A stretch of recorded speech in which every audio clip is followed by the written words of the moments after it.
Por isso que o livro de Enoque, embora contenha uma profecia de Enoque que foi mantida oralmente e preservada por escrito ali, não entra na Bíblia Sagrada. Aí alguém pode perguntar, e por que não entra? Quem decidiu os livros da Bíblia? Olá, meus amigos e irmãos, a graça e a paz do Senhor Jesus.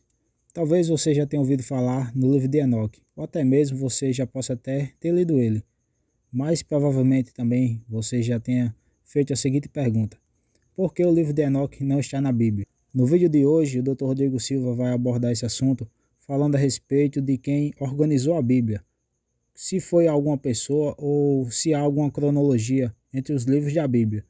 E, inclusive, porque o livro de Enoque não está ali dentro da Bíblia, se algumas pessoas consideram o livro de Enoque como inspirado. Por isso é importante que você assista o vídeo até o final, para você aprender mais a respeito desse livro tão misterioso, o livro de Enoque.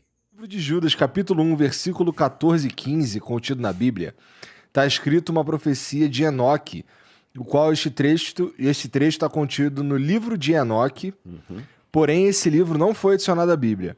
Sendo citado claramente o livro de Enoque, não deveria estar dentro da Bíblia? Na verdade, o livro de Enoque, ele foi produzido no período intertestamentário. Nós não temos todo o livro completo. Nós temos alguns fragmentos que foram encontrados nos manuscritos do Mar Morto. Tem o Enoque etíope, que foi encontrado uma versão antiga na língua etíope. Mas o que tudo indica, esse livro que foi aí no período intertestamentário, o que é intertestamentário? Entre o final da produção do Antigo Testamento e início do outro. Eu estou falando em torno de 300 anos antes de Cristo ali. Esse livro, ele continha apenas memórias do que o povo falava que o Enoque tinha dito. E não era necessariamente as profecias de Enoque, como você tem as profecias do Apocalipse de João. Tá certo? Tanto é que a comunidade judaica... Você está dizendo basicamente que o livro de João foi João que meteu a mão e escreveu. João que meteu a mão e escreveu, tá. Exatamente. O Enoque não foi o Enoque que meteu a mão e escreveu. São tradições que foram passadas de pai para filho das profecias de Enoque. Só uma notinha de rodapé. Alguns teólogos de uma ala mais liberal vão dizer que não foi João que escreveu o Apocalipse, mas a gente tem argumento sólido para dizer que foi ele, tá bom? Voltando ao que eu estava dizendo, então os judeus nunca reconheceram o livro de Enoque como um livro sagrado. Nenhum momento da história. E a gente entende que o fato de um livro trazer uma verdade não o torna necessariamente um livro religioso da Bíblia. Por isso que o livro de Enoque, embora contenha uma profecia de Enoque que foi mantida oralmente e preservada por escrito ali, não entra na Bíblia Sagrada. Aí alguém pode perguntar, e por que não entra? Quem decidiu os livros da Bíblia? Nunca houve uma reunião de religiosos, teólogos, religiosos, cristãos ou judeus, falar assim, vamos sentar aqui, Igor, Cléster, quantos livros nós temos aqui? Nós temos 180 livros aqui, vamos escolher quais que a gente vai deixar na Bíblia? Aí o Cléster, acha bonitinho aqui, deixa esse. Aí eu falo, tá bom. Então eu vou deixar, não é esse não, pô, eu cedi pra você, deixa entrar esse aqui, tá bom. 4 evangelhos, tá bom. Não, esse aqui tira fora que eu não gosto desse cara. Não existiu isso.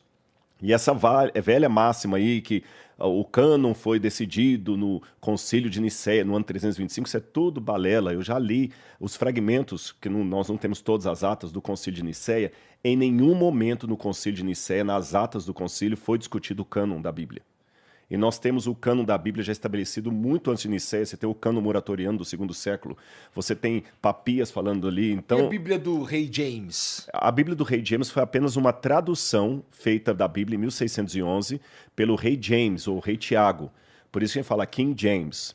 Então, essa tradução feita em inglês, por ordem do Rei Tiago, em 1611, ela baseou-se, o Novo Testamento pelo menos, no Textus Receptus, que era uma coletânea do texto grego feita por Erasmo de Roterdã. Tá certo? Hoje está muito mais avançado esse trabalho, a gente chama de colação textual, que é quando você vai comparando as cópias dos manuscritos para saber se houve algum erro ou não. Então, isto colocado, como é então que os livros entraram para a Bíblia e outros não? A comunidade que era testemunho ocular do profeta, reconhecia que ele tinha uma condição de profeta diferente das outras pessoas. Tinha os critérios. Ele falava profecias cumprindo, profecias de verdade, não é música de Roberto Carlos, que qualquer uma conta a sua história. Sabe, você está na fossa, Você não tá aguentando, eu entendo, tomou um pontapé no traseiro. Tipo, lê o signo hoje. Exatamente, Tá. né? Exatamente. Alguém, cuidado, tem muita inveja no seu serviço. Isso vai para todo mundo, né? Não, as profecias eram acertadas. Eles viam isso. Viam o profeta tendo sinais miraculosos que Deus estava com ele. Então esse cara já tinha o respeito da comunidade. Ele escrevia o livro. A comunidade preservava aquele livro porque reconhecia. Passado algum tempo, vinha um outro profeta com as mesmas características. E ele não entrava em contradição com aquele anterior. A comunidade reconhecia, aí você já tinha um livro agregado. Então, nesse processo, o Antigo Testamento demorou pelo menos 1.500 anos para ser coletado. Não foi uma coisa assim que reuniu uma comissão.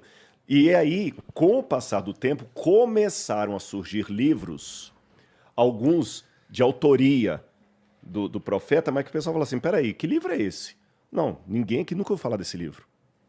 É um livro, no mínimo, suspeito.